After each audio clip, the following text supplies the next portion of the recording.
Dear class 8 student, उम्मीद है आप खैरियत से होंगे। एक्सरसाइज 1.15 को हमने स्टार्ट किया हुआ है और question number 2, for the given sets verify the following laws through Venn diagram.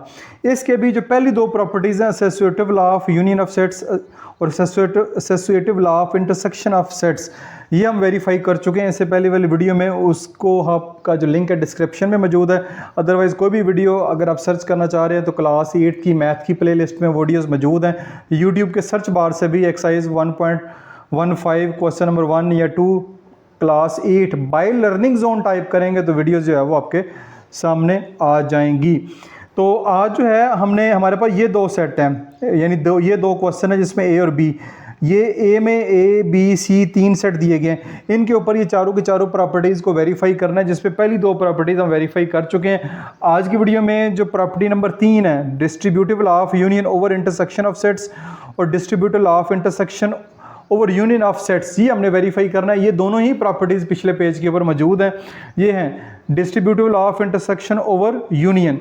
तो डिस्ट्रीब्यूटिव प्रॉपर्टी में जो है, या जिस तरह हमने एसोसिएटिव प्रॉपर्टी में देखा या यूनियन था या इंटरसेक्शन था, इसमें इंटरसेक्शन का ऑपरेशन भी होगा और उसी के साथ यूनियन का ऑपरेशन भी होगा। लेकिन डिस्ट्रीब्यूटिव लॉ ऑफ इंटरसेक्शन पहले है, तो यहाँ पे आपको पहले इंटरसेक्शन नज़र आएगा, बाद में यूनियन नज़र आएगा।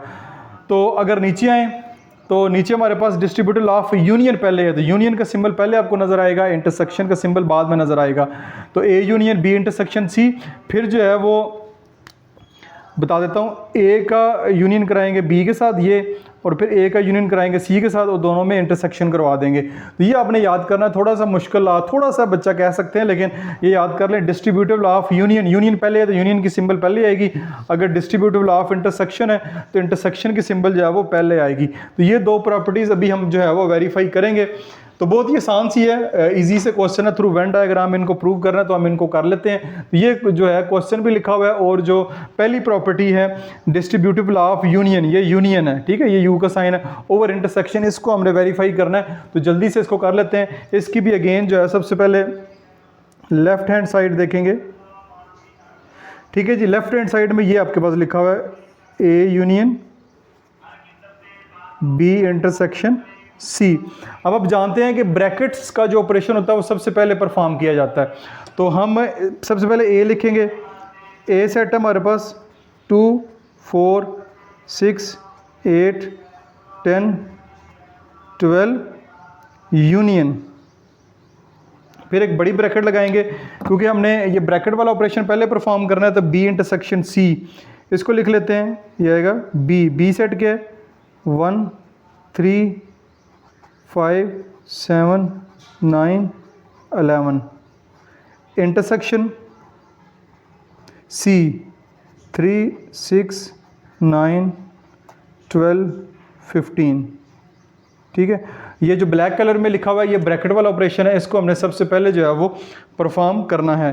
तो ये हमारे पास आ जाएगा A union B intersection C, ये वैसे का वैसे ही आ जाएगा 2 4 6 8 10 12 यूनियन।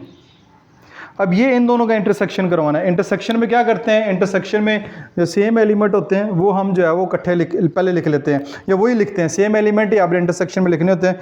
3 3 9 9, यही सेम एलिमेंट है, तो ये हमारे पास यहाँ पे आ जाएंगे। बी और सी में 3 और 9 जो है वो सेम एलिमेंट ये आ जाएंगे। ये हमारे पास आ गया इंटरसेक्शन बी और सी का। अब इसका ए के साथ यूनियन करवाना है, तो वो यहाँ पे लिखेंगे A union B intersection C.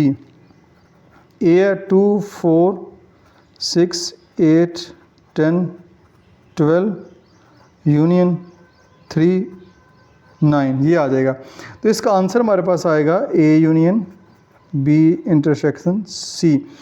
अब इसमें यूनियन में क्या करते हैं, इसको इकट्ठा करके लिख देते हैं। जब इकट्ठा करके लिखेंगे तो ये हमारे पास आ जाएगा 2, फिर ये 3 भी आएगा, 4 6 8 के बाद 9 भी आएगा, 10 और 12 आ जाएगा। तो ये हमारे पास जो है लेफ़्ट हैंड साइड का आंसर आ चुका है। लेफ़्ट हैंड साइड हमारी जो है वो मुकम्मल हो गई है। अब चलते हैं राइट हैंड साइड की जानिब, ठीक है। राइट हैंड साइड में हमारे पास क्या है, हमारे पास ये है कि हमने ए यूनियन बी पहले फाइंड करते हैं, फिर ए यूनियन सी फाइंड करते हैं, इन दोनों का इंटरसेक्शन करवाते हैं। तो सबसे पहले A union B, A union B में ए सेट है 2 4 6 8 10 12, यूनियन बी सेट है 1 3 5 7 9 11। ये हमारे पास, तो हमारे पास जो यूनियन है वो आएगा। यूनियन में क्या करते हैं, ये ऑर्डर नंबर है, ये इवन नंबर है, तो इनको आप इकट्ठा करके लिख दें। ए यूनियन बी इकट्ठा करके लिखेंगे 1 2 3 4 5 6 7 8 9 10 11 12। ये हमारे पास ए यूनियन बी आ गया। अब इसी तरह हम ए यूनियन सी भी फाइंड करेंगे। ए यूनियन सी, ए यूनियन सी जब फाइंड करेंगे तो ए सेट लिखेंगे 2 4 6 8 10 12, यूनियन सी लिखेंगे 3 6 9 12 15। ठीक है, जगह नीचे कम है तो हम इस तरह करते हैं, इसको, इस जवाब को हम इकट्ठे इधर लिख लेते हैं। ए यूनियन सी वो आएगा 2 3 4 5 नहीं है, 6, फिर 7 नहीं है, 8 9 भी है, 10 भी है, 11 नहीं है, 12 और 15। ये हमारे पास ए यूनियन जो है वो सी आ गया। ए यूनियन सी आ गया, ए यूनियन बी आ गया। तो ये आपने ऊपर देखना है कि आप देख सकते हैं A union B, A union C दोनों का फिर आपने क्या करवाना है, इंटरसेक्शन करवाना है। तो इंटरसेक्शन करवाने के लिए जगह नीचे मौजूद है, तो मैं यहाँ पे लिखूँगा A union B intersection A union C, ये आ गया हमारे पास। तो अब ए यूनियन बी का आंसर ये हमारे पास लिखा हुआ है, ए यूनियन बी ये लिखा हुआ है। तो ये हमारे पास आ जाएगा 1 2 3 4 5 6 7 8 9 10 11 12, ये हमारे पास आ गया ए यूनियन बी। फिर कराना है intersection, intersection A union C, A union C ये हमने अभी फाइंड किया 2 3 4 2 3 4 6 8 9 10 12 15, ये हमारे पास आ गया जी। अब इनका आंसर फाइंड कर लेते हैं। A union B intersection A union C, answer क्या आएगा, जो दोनों में सेम है। सेम क्या जी, 2 सेम है, 2 के बाद 3 दोनों में है, 4 दोनों में है, 4 के बाद 6 दोनों में है, 6 के बाद 8 भी है, 9 भी है, 10 भी है, 8 9 10, 8 9 10, फिर 11 नहीं है, 12 इधर भी है, 12 इधर भी है, फिर 15 जो है वो दोनों में नहीं है। तो ये हमारे पास जो है आप देख सकते हैं कि ये हमारे पास राइट हैंड साइड आ गई है। ठीक है, राइट हैंड, ये लेफ्ट हैंड साइड है, ये हमारे पास राइट हैंड साइड आ चुकी है। दोनों साइड्स हमारे पास आ चुकी हैं और आप देख सकते हैं 2 3 4 6 8 9 10 12 और 2 3 4 6 8 9 10 12 दोनों जो left hand right hand side बिल्कुल सेम है, इनमें कुछ भी फ़र्क नहीं है। तो ये आपने यहाँ पे देख लिया कि दोनों बराबर आ गई हैं। हमारा जो काम है कि वो काम है कि इसको वेन डायग्राम के ऊपर जो है वो बिल्कुल हमने प्रूव करना है। तो वेन डायग्राम ये मैंने इसकी ड्रा की हुई है। इस वेन डायग्राम को मैंने पहले भी जो वीडियो शो की उसमें बताया आपको कि set A, set B, set C दरमियान में है, इधर भी सेट सी दरमियान में है और इनके नंबर मैंने ऑलरेडी लिखे हुए हैं। अब सेट सी दरमियान में क्यों मैंने रखा है, ठीक है, वो इसलिए रखा है कि सेट सी एक ऐसा सेट है जिसका ए के साथ भी ओवरलैप हो रहा है और बी के साथ भी ओवरलैप हो रहा है, यानी कि ए और बी में तो कुछ भी कॉमन नहीं है। लेकिन सेट सी में 3 और 6, सेट सी में 3 और 9 बी में भी है और सी में भी है। इस तरह 6 and 12 जो है वो ए में भी है और सी में भी है, इसलिए ये वो कॉमन आ रहे हैं। तो ये नंबर लिखने का तरीकाकार सारे का सारा मैंने जो है वो आपको जिससे पहली वाली वीडियो उसमें शेयर कर दी है कि ये नंबर कैसे लिखने हैं। अगर आपको नंबर लिखने आ गए, समझ लें कि आपने 99% जो है क्वेश्चन सॉल्व कर लिए, क्योंकि नंबर लिखना इसमें सबसे ज़्यादा जो है वो मुश्किल होता है। तो वो नंबर आपने ऐसे लिख लेने हैं इनके अंदर जो कॉमन होंगे, जैसे ए और सी में कॉमन 6 और 12 है वो लिख लिया, बी और सी में 3 और 9 कॉमन है वो लिख लिए, 6 और 12 तो लिख लिया, वो ए में भी आएगा सी में भी आएगा, बाकी जो एक रह जाएंगे वो लिख लेंगे। इस तरह 3 और 9 सी में भी आएगा बी में भी आएगा, 3 और 9 तो हमने लिख लिया, बाकी जो बी के एलिमेंट रह जाएंगे वो इधर आएंगे। तो सी के एलिमेंट जो हैं वो 3 9 भी लिख लिया, 6 12 भी लिख लिया, ठीक है। अब जस्ट 15 रह जाएगा तो वो इधर आएगा। तो ये आपकी इस तरह वेन डायग्राम बनेगी। ये जो क्वेश्चन नंबर 1 है उसका जो पार्ट 1 है उसकी जो चारों प्रॉपर्टीज है उसके लिए जो वेन डायग्राम बनेगी वो यही बनेगी। तो ये वेन डायग्राम बन गई। अब इसको जस्ट आपने शेड करना है। शेड क्या करना है, हमारे पास आंसर है 2 3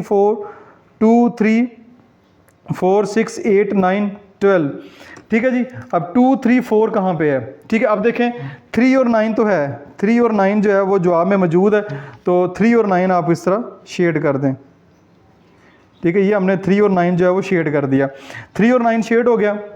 उसके बाद 2 4 6 8 10 ये भी है, और 2 4 6 8 10 12 ये ए पूरे का पूरे ही है, यानी ए के एलिमेंट सारे के सारे हैं, तो ये भी इसके अंदर आ जाएंगे। ये आपने इसको ऐसे शेड कर दिया। अब 15 हमारे जवाब में नहीं है वो भी शेड नहीं करना, और हमारे जवाब में 1 5 7 11 भी नहीं है वो भी हमने नहीं शेड करना। तो ये हमारी एक साइड की जो वेन डायग्राम है शेड हो गई है। इसी तरह हम अगर नीचे चलते हैं, ये इधर भी वही जवाब है, 2 3 4 6 8 9 10 12 वही जवाब है हमारा। तो 3 और 9 जवाब में मौजूद है, तो 3 और 9 को ऐसे शेड कर दिया। फिर इसके बाद 2 4 6 8 10 12 ये आएगा, ये भी इस तरह शेड हो जाएगा। जो जवाब आएगा, जो आपका जवाब आ रहा है वो जहाँ जहाँ नंबर मौजूद है वो शेड कर दें। 15 नहीं है तो 15 नहीं आएगा, 1 5 7 11 है वो भी जवाब में शामिल नहीं है तो वो भी हमारा जो है वो नहीं आएगा। तो आप देख सकते हैं दोनों वेन डायग्राम जो है वो आपस में इक्वल आ चुकी हैं, सेम है। तो हमारी लेफ्ट हैंड साइड और राइट हैंड साइड आपस में बराबर होगी, और आखिर पे आप स्टेटमेंट लिख सकते हैं। तो आखिर पे आप स्टेटमेंट लिख दें फ्रॉम फिगर 1, ये फिगर 1 है, फिगर 2 है, दोनों फिगर से ये क्लियर हो चुका है कि जो distributive law of union over intersection है वो हमारा जो हमने वेरीफाई करना तो वो हमारा यहाँ पे वेरीफाई हो गया, left hand side right hand side के बराबर हो चुकी है। तो इस तरह आपकी ये प्रॉपर्टी भी वेरीफाई हो गई है। अब हम चलते हैं जी प्रॉपर्टी नंबर 4 की जानब, वो है distributive law of intersection over union of set. अब जस्ट आपने फ़र्क ये रखना है कि इससे जो पहले हमने प्रॉपर्टी सॉल्व की है वो ये है हमारे पास डिस्ट्रीब्यूटिव लॉ ऑफ यूनियन। यहाँ पे यूनियन पहले है, यहाँ पे इंटरसेक्शन पहले है। तो इंटरसेक्शन पहले है इसलिए यहाँ पे इंटरसेक्शन पहले है, सिंबल पहले, और यहाँ पे यूनियन की सिंबल जो है वो पहले थी। तो जस्ट ये फ़र्क है, बाकी प्रॉपर्टी सारी सेम ही है तकरीबन। तो ये सेट वही है, ए बी सी सेट वही है हमारे पास। तो सबसे पहले लेफ्ट हैंड साइड को हम देखते हैं, ठीक है। लेफ्ट हैंड साइड हमारे पास है A intersection B union C. तो ए सबसे पहले सेट आएगा 2 4 6 8 10 12, ये हमारे पास सेट ए आ जाएगा। लेकिन हमने जो ब्रैकेट में ऑपरेशन होता है वो सबसे पहले वो परफॉर्म करना है, B intersection B union C. तो बी सेट आएगा 1 3 5 7 9 11, और यूनियन करेंगे सी के साथ, सी आएगा 3 6 9 12 15, ठीक हो गया। A intersection B union C, इसको वैसे का वैसे लिखें 2 4 6 8 10 12 इंटरसेक्शन। अब इन दोनों का यूनियन करवाना है, ठीक है। इन दोनों का यूनियन करवाएंगे। तो यूनियन में जो सेम एलिमेंट होते हैं वो एक दफ़ा बाकी तरतीब से लिखते हैं। 1 3 दो दफ़ा एक दफ़ा आएगा, फिर 5 है, फिर 6 है, फिर 7 है, 8 नहीं है दोनों में, फिर 9 है, 9 के बाद 10 नहीं है, 11 है, 11 के बाद फिर डायरेक्ट हमारे पास 15 है, ठीक है। ये हमारे पास आ जाएगा दोनों का यूनियन। अब करवानी है ए के साथ इंटरसेक्शन, तो ये हमारे पास आ जाएगी। जब इन दोनों में सेम एलिमेंट देखने जी कौन से हैं, तो इन दोनों में सेम है, 2 इधर नहीं है, 3 इधर नहीं है, 5 भी नहीं है, 6 है, 6 इधर भी है इधर भी है, 6 के बाद 8 10 एंड 12, ठीक है। 6 के बाद इधर जो है वो 7 है, 9 है, 11 है, 15 है। अच्छा जी, देखें यहीं पे एक गलती जो है वो छोटी सी पकड़ ली है मैंने, ताकि आगे इसको कनेक्ट कर सकें, ठीक कर सकें। ये देखें इन दोनों का हमने यूनियन लिया है, इन दोनों में यूनियन में 11 है, 11 के बाद 12 भी है, 11 के बाद ये 12 आपको नज़र आ रहा है जो कि मैंने नहीं लिखा, तो ये गलती अभी जो है वो मैंने पकड़ ली है। तो आप इस तरह गलती को फ़ौरन पकड़ सकते हैं। तो 11 के बाद यहाँ पे 12 भी आएगा, ठीक है, ये इसके जवाब में 12 भी आएगा क्योंकि 11 है, 11 के बाद 12, 12 के बाद 15 है, तो आपका ये जो है 12 ज़रूर आएगा। तो 6 और 12 ये दो एलिमेंट है जो दोनों में सेम है, ये दो एलिमेंट जो है वो दोनों में सेम है। तो ये हमारे पास आ जाएगा ए, यानी कि ए का इंटरसेक्शन करवाना है बी यूनियन सी के साथ, तो ये हमारे पास 6 और 12 जो है वो आंसर आ जाएगा। ये आपकी लेफ़्ट हैंड साइड जो है वो आ चुकी है।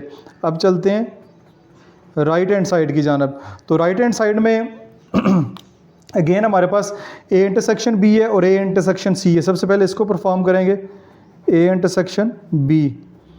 ए के आपके पास 2, 4, 6, 8, 10 और 12 इंटरसेक्शन बी। बी के हमारे पास 1, 3, 5, 7, 9, 11।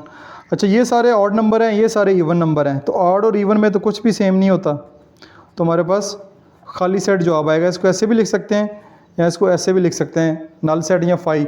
आप इसको ऐसे ही खाली सेट लिख लें तो ज़्यादा बेहतर है। नेक्स्ट हम करेंगे ए इंटरसेक्शन सी।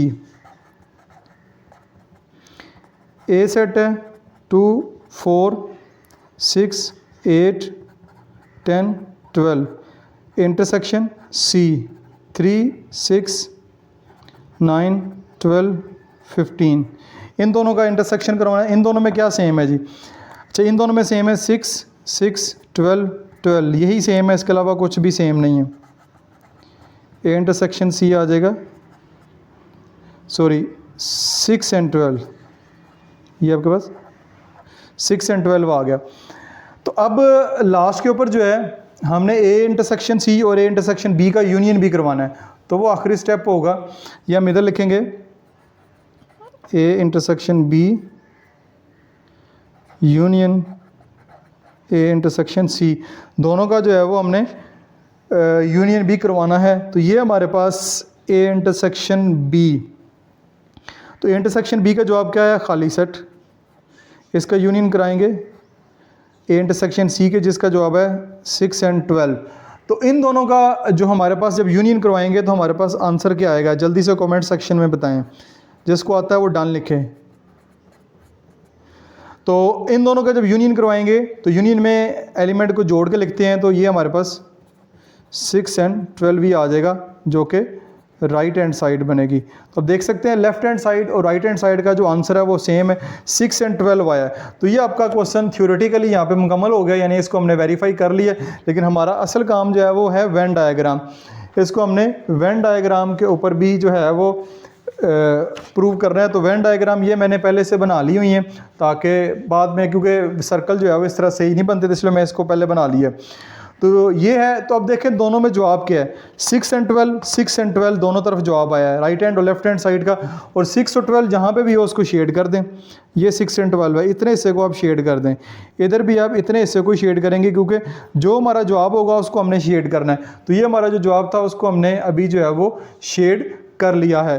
तो ये आपकी दोनों डायग्राम जो है वो सेम है। तो left hand side is equal to right hand side हो चुकी है। तो यहाँ पे एक स्टेटमेंट लिख लें। तो ये स्टेटमेंट लिख लें, from figure 1 and figure 2 it's clear. Figure 1 और फिगर 2 से क्लियर है कि left hand side right hand side के बराबर आ चुकी है, और यही हमने वेरीफाई करना था। वेरीफाई से मुराद ये होता है कि हमने इसको वेरीफाई करने के दोनों के आंसर बिल्कुल सेम आते हैं। तो इसके आंसर जब बुक के लास्ट के ऊपर नहीं मिलेंगे, क्योंकि जब तक ये left hand right hand side आपकी सेम नहीं आ रही है, सेम नहीं आ रही, तो आपका क्वेश्चन ठीक नहीं है, आपने कोई ना कोई गलती ज़रूर की है, उसको आप चेक करें। उम्मीद है कि ये वाला क्वेश्चन आपको समझ आया होगा। मैं व्हाइट बोर्ड के ऊपर भी पढ़ाता हूँ और कॉपी पेंसिल के ऊपर भी शुरू किया है। अब आपने बताना कि आपको व्हाइट बोर्ड पर ज़्यादा बेहतर नज़र समझ आती है, कॉपी के ऊपर ज़्यादा बेहतर नज़र समझ आती है। तो जो आपका कमेंट्स होंगे, जो फीडबैक होगा, उसके मुताबिक मैं उसको रिस्पॉन्ड करूंगा और उसके मुताबिक वीडियो बनाऊंगा। अपना बहुत सारा ख्याल रखिएगा। This is Masood Mubashar signing off. लिखनी है यहाँ पे एक्सरसाइज 5.1 लिख लेते हैं। Class 8 new book by learning zone type करेंगे। अभी ये देखें कि ये सर्च मारेंगे तो 5.1 की वीडियो जो है वो आपके सामने आ गई है। जस्ट आपने एक्सरसाइज टाइप करनी है, क्लास टाइप करनी है, पीटीपी लिखना है, न्यू बुक लिखना है, बाय लर्निंग जोन लिखना है, तो वीडियो आपके सामने आ जाएगी।